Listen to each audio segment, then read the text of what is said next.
শাদি দুটো দেখ, আমি প্রেগনেন্ট।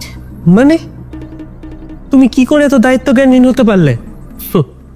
সমাজ তো আগেই রায় দিয়ে রেখেছে, মুসলমান ছেলে মানেই খারাপ, বেঈমান, হকবাজ।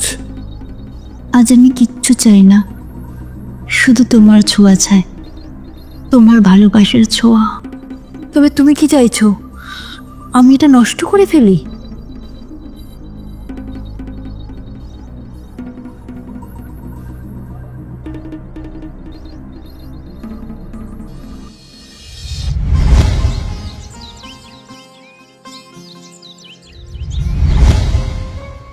জানো তো, এই জায়গাটা এখন আমার সবচেয়ে বেশি প্রিয়।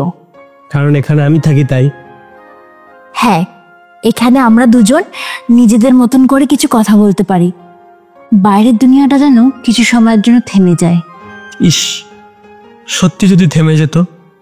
কত লোক, কত প্রশ্ন, কত দৃষ্টি। আমরা তো শুধু ভালোই বেসেছি।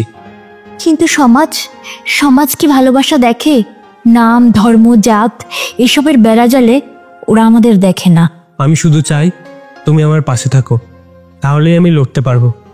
কিন্তু তুমি যদি পিছিয়ে যাও? আমি পিছিয়ে যাব না সাদিক, কিন্তু আমার পরিবার, ওরা এত সহজে বিষয়টা মানবে না। আমার পরিবারও চমকে যাবে রিয়া। কিন্তু আমরা যদি সত্যিটাকে শক্ত করে ধরে রাখতে পারি, তাহলে হয়তো সবাই ধীরে ধীরে বুঝবে আমাদের এই ভালোবাসা। জানো, মাঝে মাঝে ভয় হয়, যদি তুমি একদিন চলে যাও, যদি চাপের মুখে তুমি নিজেই ভেঙে পড়ো।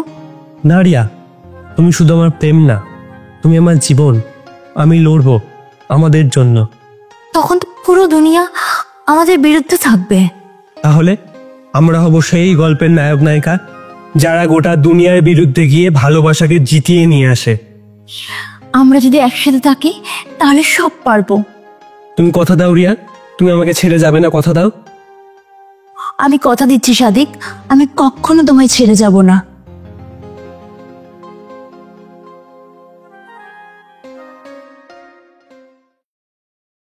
কি ব্যাপার, এত চুপচাপ?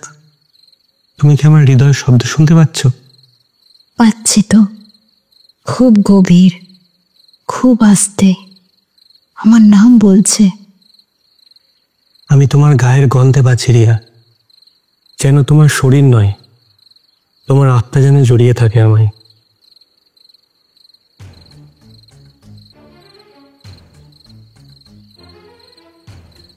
আজ চাঁদটা আমাদের দেখছে, তোমার ভয় লাগছে না? ভয় তো তখনই লাগে যখন তুমি আমার পাশে থাকো না। আজ আমি কিচ্ছু চাই না, শুধু তোমার ছোঁয়া চাই, তোমার ভালোবাসার ছোঁয়া।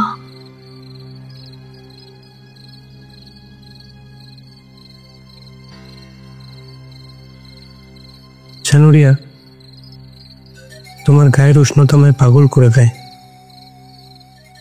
আজ ওই চাঁদটা আছে, কাল না থাকতেও পারে, কিন্তু তুমি আমার সাথে থেকে যাবে।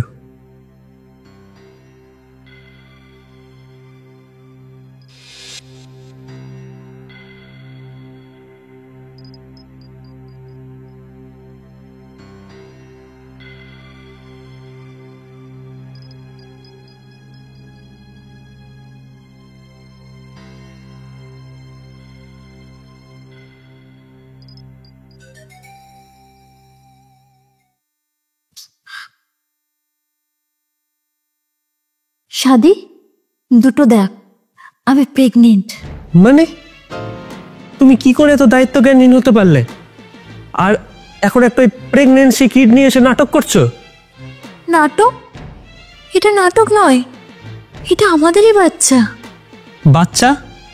তুমি জানো তো আমরা কোন সমাজে বাস করি। আমি একজন মুসলিম ছেলে আর তুমি একজন হিন্দু মেয়ে। আমাদের বিয়ে করাই অসম্ভব, আবার তুমি বলছো তুমি মা হতে চলেছো। তাহলে আমাদের ভালোবাসা এতদিন যাচ্ছিল? ভালোবাসা দিয়ে সংসার হয় না রিয়া, এটা আমার পরিবার কখনো মানবে না, সেটা আমি ভালো মতোই জানি। আর তাছাড়া আর এই অনাকাঙ্ক্ষিত পরিস্থিতির দায় আমি নিচ্ছি না। তুমি নিজের সন্তানকে অস্বীকার করছো সাদিক? হ্যাঁ, আমি এই দায়িত্ব নিতে চাই না, আর পারবও না, আর বিয়েও করতে পারবো না এখন। বাচ্চা তো অনেক দূরের কথা। তবে তুমি কি চাইছো আমি এটা নষ্ট করে ফেলি? সেটাই সবচেয়ে ভালো হবে। তুমি যেটা ভালো মনে করো তুমি সেটা করো, আমি এসবের মধ্যে নেই। ভালোবাসাটা তোমার কাছে শুধুমাত্র শরীরের খেলায় সীমাবদ্ধ ছিল, তাই না? আমি কাউকে কোনো প্রতিশ্রুতি দিইনি রিয়া। তুমি আবেগে ভাসতে পারো, কিন্তু আমি বাস্তব নিয়ে বাঁচি।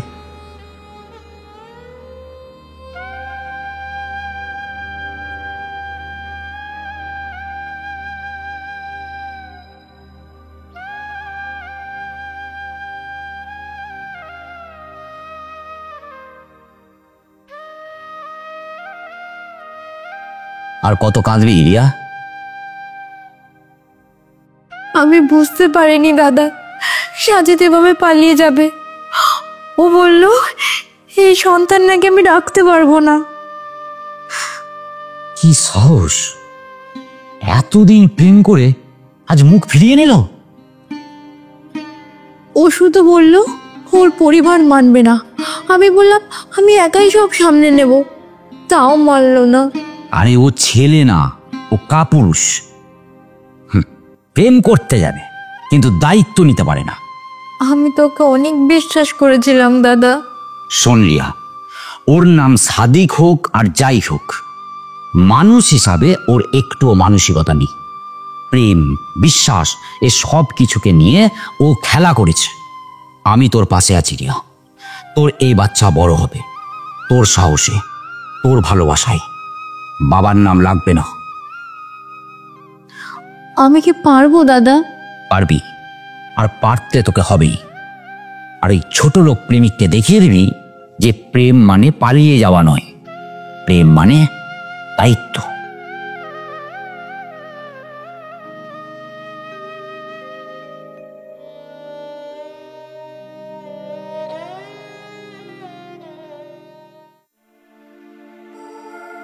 সাদিক,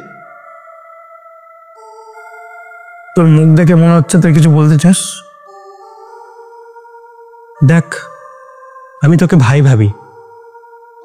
তুই বললি রিয়ার সাথে একটু প্রেমের নাটক করতে, আমি রাজি হয়ে গেলাম। দেখ, রিয়াকে আমি ভালোবাসি, রিয়া তো আমাকে ভালোবাসে না। জানি, কিন্তু ওর চোখের দিকে তাকিয়ে থাকতে থাকতে ওর সাথে নাটক করতে করতে কখন যে আমি ওকে নিজে সত্যিকারে ভালোবেসে ফেলেছি নিজেই বুঝতে পারিনি।